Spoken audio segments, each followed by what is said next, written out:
going on, guys? This is MCS Red. Today I got a video for you on the differences on or in between our DMAG and Helix.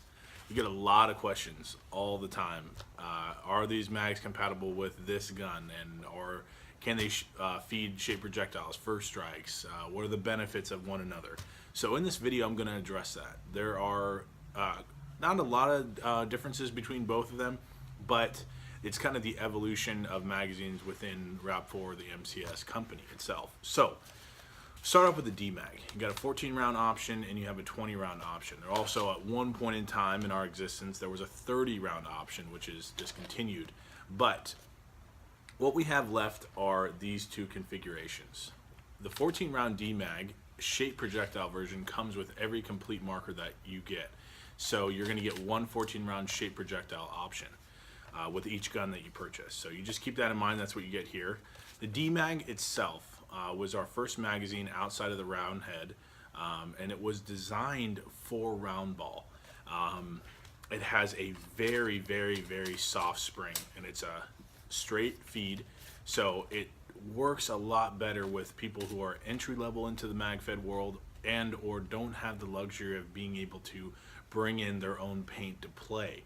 So these are a lot more forgiving for those of you who play in maybe more extreme weather conditions, humidity, moisture in the air that's going to make the projectile actually swell. The DMAGs are able to accommodate that because the springs are so soft. Very rarely do we ever see breaks in the round ball DMAG. For those of you that don't have the ability to have a little bit higher quality or thicker shell paint, and or like I said before, playing in those more extreme weather conditions. We see a lot more issues with the Helix just because it's a U-shaped 20 round continuous feed.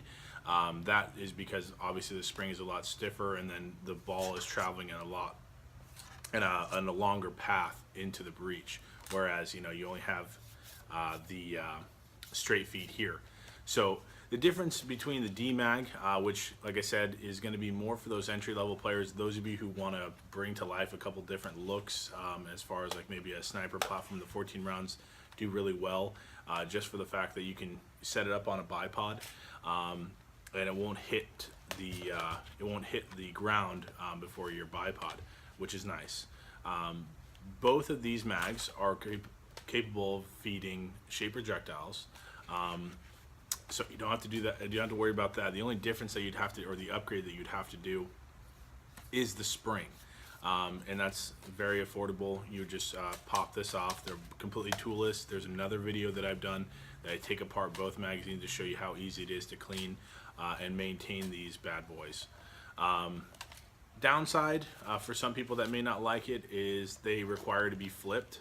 So your 14 round version, you have 7 and 7 here, and then your 20 round you have 10 and 10. So when you shoot 10, you got to take it out and flip it around. Some people like that, some people don't, but that's just the DMAG.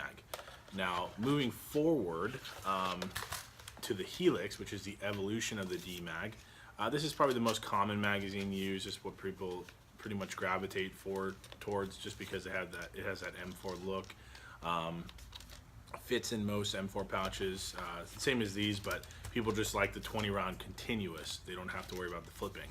So these are also completely toolless, shape projectile capable. They work in any of the Takamo RAP4 or MCS line guns.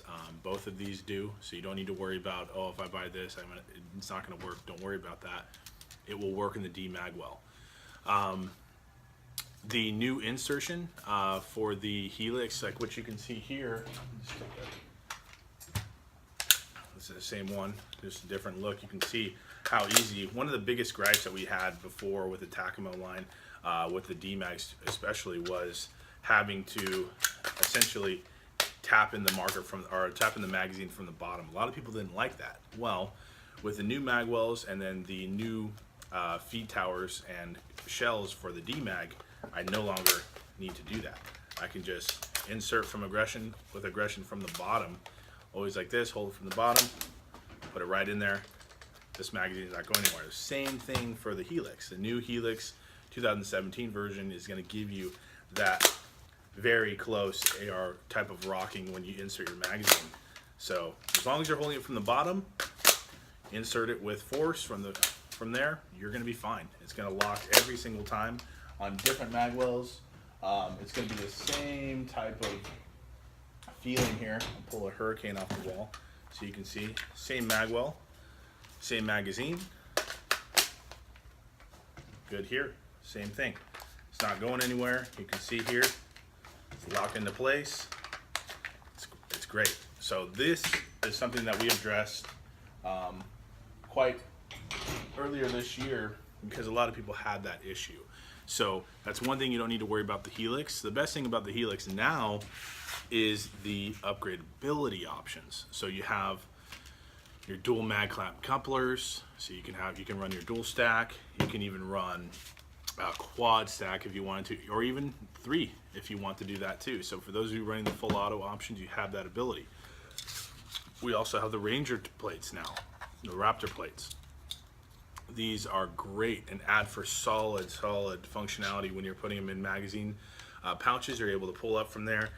You put lanyards on them, paracord, anything you want. So those are available. And then obviously the colors. I mean, tan, you got your orange, your standard black, your clear, olive drab is out now, the pink is out now, and of course you have your smoke. So it really comes down to, as far as the differences and benefits of others, it really comes down to user preference, what you're going to be using. If you're going to be using more round ball, and you have the ability to have that pick of the litter as far as the quality of paint that you're going to be using in the brand, then the Helix is going to work just as fine for you. If you're stuck using field paint and it's not the best quality, then DMAG may be a better option for you. I know that it may suck to have to flip it, but as far as performance and functionality in the field, it's just a better option all around. If you're shooting more first strikes than you are, or shape projectiles than you are round ball, then the Helix definitely. Both of them, like I said, you're compatible with any one of as long as there's a DMAG well, you'll be fine. Other than that, I hope to see you guys out in the field. I'll catch you guys later.